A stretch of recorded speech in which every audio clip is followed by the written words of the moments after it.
Good day, gentlemen and ladies. I had a request, a special request from an outstanding gentleman, Chris, at Watershed Overlook.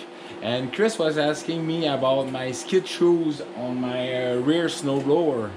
So that video will be answering his question and also other tips and it's a improvement that I did on my snowblower just for you folks. Alright, cheers! Alright, as you can see, I jacked up my snowblower, my rear, very heavy snowblower. So I put my car safety jack stand on both sides directly on the snowblower, not relying whatsoever on the 3 rear point cylinder attached. By the way, never rely on that because it's an hydraulic system. A hose may break down all the system. So by putting a safety jacks on your rear snowblower, it would be great. I understand, and the top portion it's mechanically linked. Well, it is mechanically linked, and so it's not prone to failure. You just have to do a good inspection, and you're in business. But if I want more safety, I just put another jack stand right in the middle of it. Alright, now like you can see right here, I remove on both sides my skid shoes, and I'm going to talk about that. They're right there on the table. But before that, for you folks, what I've done is it's gonna be nicer to see on videos is I put the yellow paint again. So I put the little yellow paint here like this and here.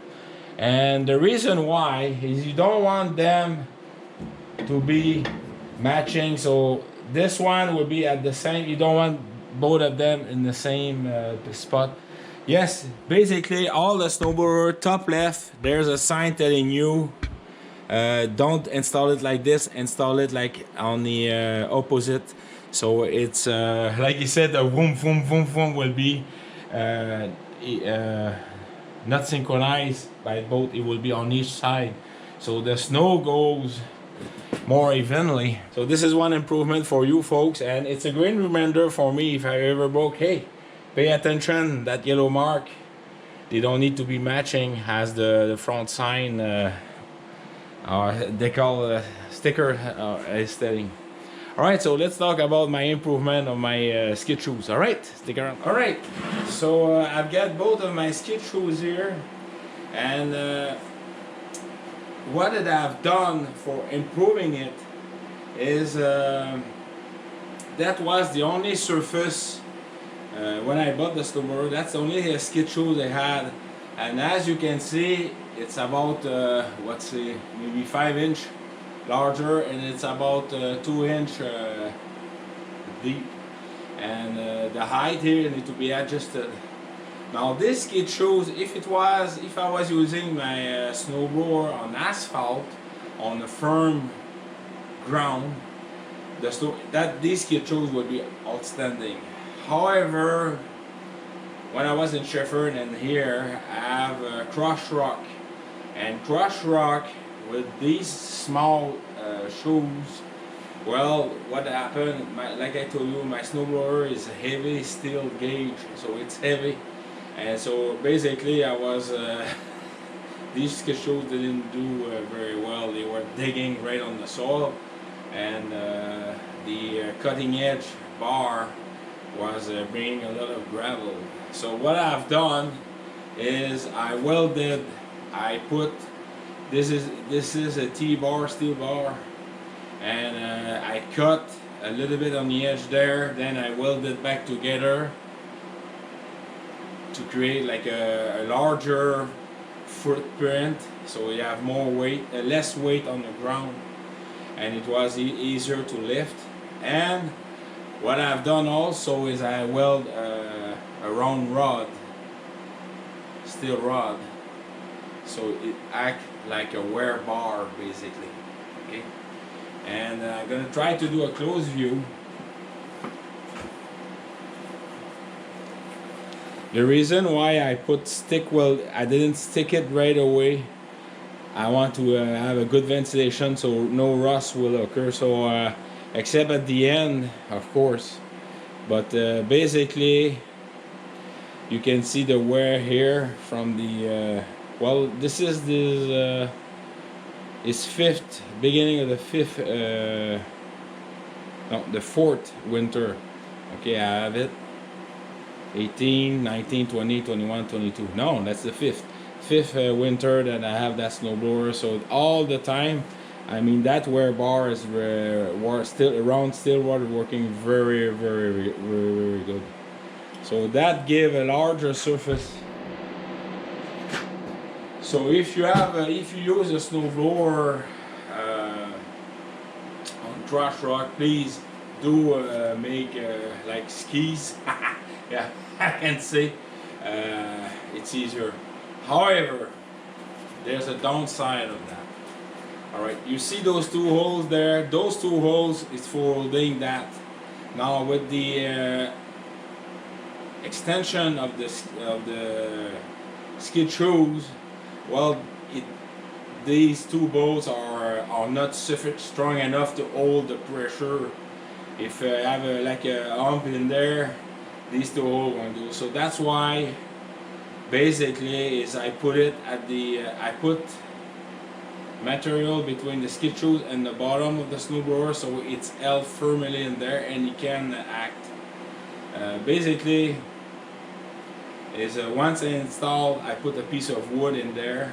Why wood? Is I put all wood so no rust will occur, and if it broke, I don't want to weld anything on that surface here inside, since it's touching the snowblower. So with a piece of wood like this, it's easy, and yeah. So I did that on both sides, as you can see. And why did I paint it? These are the rear. Why did I paint it yellow? Is these ones stick out. This one it's under the snowblower, and this one stick out. And often I bend my feet on them because I painting it yellow. At least I can see them better. I hope, Chris, that answered your question. And oh yes, I put reinforcement on the top because I didn't want it to twist it like this, and I use basically galvanized tubing, and I weld a little bit, spot welding in the bottom, and that way they stay straight. And so far at the fifth, we're not at the beginning. We're at the beginning of the winter, so they're working very, very good, and I'm very happy about it. Doesn't take me too long to do that project, by the way. So yeah, so I hope that answered your question, Chris, and stick around. Cheers. Instead of using piece of wood to stuck between my skid and the snowblower, I use a leftover carpet. Remember the carpet I installed on the top of my on the floor mat. When I changed the floor mat on my tractor, I use that thick material rubber, which is doing outstandingly very good. Like, I'm very happy about that modification. So for Mahindra owner, change that carpet and put it larger than the floor, so the snow doesn't fall under, and it keep the floor dry basically. And that carpet is very good. It's made in Canada, by the way. All right. So what I'm going to do is I'm just gonna install these. All right, I hope you see that. So I'm just gonna install it like this and put the two screws, and that's it. All right. All right, so I installed them, then I dropped the heavy snowblower, so that crushed the rubber pad between the skid shoes and the snowblower, and then I tied up the two bolts on each side. So that I can set up higher if I want to, but right now I'm about 1 inch of clearance from the bottom of the skid shoes to the front cutting edge steel bar, and that way I am in business. I'm not gonna throw too much rocks or debris, but I will have. I know it's a fact. All right, I'm not an asphalt. However, with that resin that I put inside my drum for the propeller, that should protect it very well, and it's helping for throwing further away also at low RPM. So I'm saving diesel fuel because diesel is expensive at $2.35 a liter. Oof. Yeah, that's how I extend my skid shoes. Good day, gentlemen and ladies. Wendell from Tractorman44 was interested about a particular fuse that I have that he never saw before. It's a telephone fuse, and it was installed on each of the house. These fuses were made to protect against lightning strikes on the telephone lines. So I'm gonna show you that to you, Wendell, these fuses. But before that, I just to show you a little bit of my history of my family. Behind me, this is a picture of my great-grandmother, great-grandfather on my father's side, Martel. And my great-grandmother was a school teacher, but a supervisor, I think. And my great-grandfather was a telephone technician, installing, fixing, and repair telephone line for the Quebec telephone. And I'm just gonna get closer. One of those kids in there is my grandfather, and just let me show you him right there. This is my grandfather Aristide. You want to see a Photoshop? That baby there was not part of the whole picture. It was added afterward, because my grandmother, great-grandmother, was pregnant on that picture. You have to realize that picture was taken. My grandfather was born in 1910, I believe. He's about, what, 5-6 years old, so it must be 1915, something like that, roughly. So, yeah.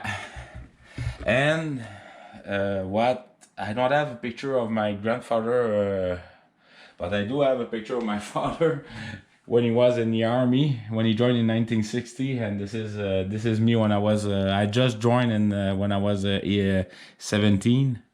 And yeah, so, and my grandfather and my father and my uncle Ivan was working with my grandfather on the telephone. And that telephone there is the one they had at my grandfather's house. And the reason why it doesn't have the shelf is because my grandmother was operating the switchboard, you know, to connect the lines. So they removed there because the shelf of the switchboard was right there. But that phone, it's in working condition. And before that, I'm just going to show you some tools than my father had when he was working on the telephone. So this was his working belt.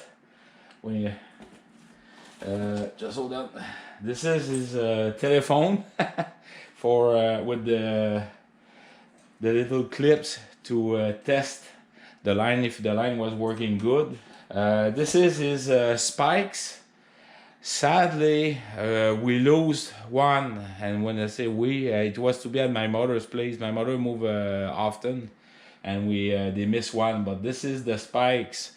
Then I was wearing when I was young, climbing, getting trained, and we lost one. The belt here, that must be interesting for you folks. That belt, this is one to put his measuring tape. This is one for his electrode, and that was for hanging his torch. Of course, there's various items like here. These mittens, this is from the Arctic kit I used to pack, but these mittens here were made by my grandmother, Morel. I forget her name. I'm gonna read down there. Colette, yeah. And yeah, and the same thing here. These mitts, I wear it often. Okay, so let's go downstairs. I'm gonna show you that, and then I'm gonna remove it. All right. I don't know if you can see, but that line there, all the way down there, I don't know if you can. On that post, that used to be a service company line, because each houses of supervisor houses were connected directly to the aluminum plant factory. All these houses in Africa was built from Alcoa, the aluminum company. So and they kept the wire. And you can see they are not longer connected, but they are a bunch on there. So let's go downstairs.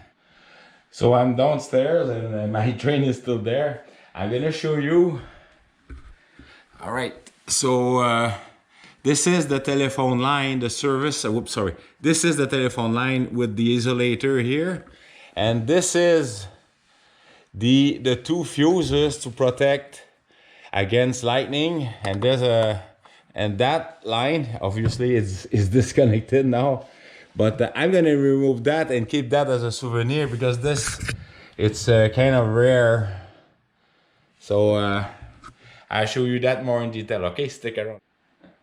Before disconnecting thing, I better check. Telephone lines have, I think it's 14 DC volt. So let's check. I don't want to get that trip. Yeah, it's dead. All right. So we're on the safe side. So I'm gonna remove that. All right, cheers. So let's remove that tool.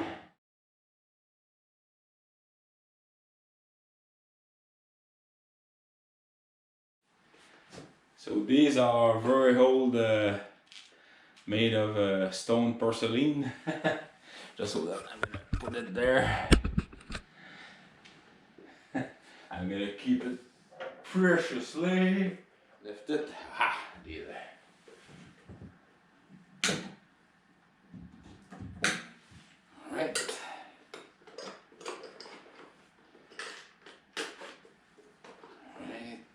Screwdriver here.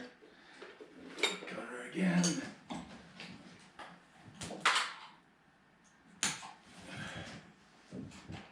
There we go. All right, so I'm gonna give you. So this is the I don't remember the name. It was a 2-hour. I think it's like a tip top, like 2-hour. And this is the fuse Wendell I was talking to you. And these, so the current was going there. You can see the loop on each side. That was the protective. And then these are the lines. And by judging of the wire, they used to have 2 telephones in here. Or maybe one was, that was must be the ground. And here, you can see the isolator right there.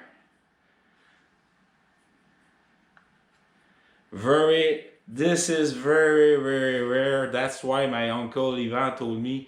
Ivan is the one who had the Oliver tractor last summer I visited. And he's telling me he grabbed that because that's very, very rare. Most of people left it in their house, and I'm gonna see if I know Gaetan have the same service phone, but it's made by Norton Electric. It's a 98 ampere.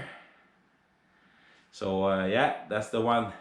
So I hope you like that, Wendell. That video was just for you, my friend. Cheers. That brings me a lot of good souvenir about my family history, about the Quebec telephone. I have many things I like to say, but it will be too much boring. All right, cheers. Good day, gentlemen and ladies. We didn't receive much snow. We're only receiving maybe 1/4 of an inch per day. But this morning, we're Saturday, the 7th of January. And it's the birthday of my brother Remy. Hello, Remy. So I just want to clean off a little bit, dusting off my snow because there's not much snow, trust me, this year. It's we have gusting wind all the way up to 20 km/h. So yes, definitely wearing my parka and my nice pants. And yeah, all right, so let's do that. Cheers.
like my little shout out for Chris at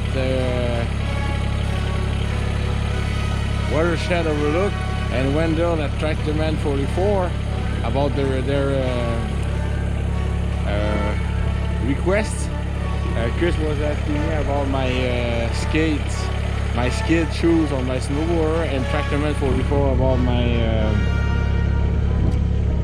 the resistance, the fuses for the former telephone line. Then they used to have many decades ago, before the rotary phone, and when you need standard operators to make your phone connection. All right, so once again, my outstanding front plow. A lot of guys are asking me, good folks, asking me where my front plow.